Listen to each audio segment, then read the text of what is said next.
ஆசை கோபம் களவு கொள்பவன் பேசத் தெரிந்த மிருகம். அன்பு நன்றி கருணை கொண்டவன் மனித வடிவில் தெய்வம்.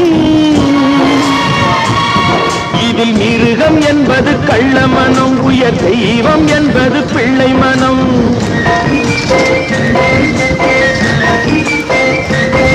இந்த 6 கட்டளை அறிந்த மனது ஆண்டவன் வாழும் வெள்ளை மனம், ஆண்டவன் வாழும் வெள்ளை மனம். 6 மனமே 6, அந்த ஆண்டவன் கட்டளை 6. தேர்ந்து மனிதன் வாழும் வகைக்கு தெய்வத்தின் கட்டளை 6, தெய்வத்தின் கட்டளை 6. 6 மனமே 6, அந்த ஆண்டவன் கட்டளை 6.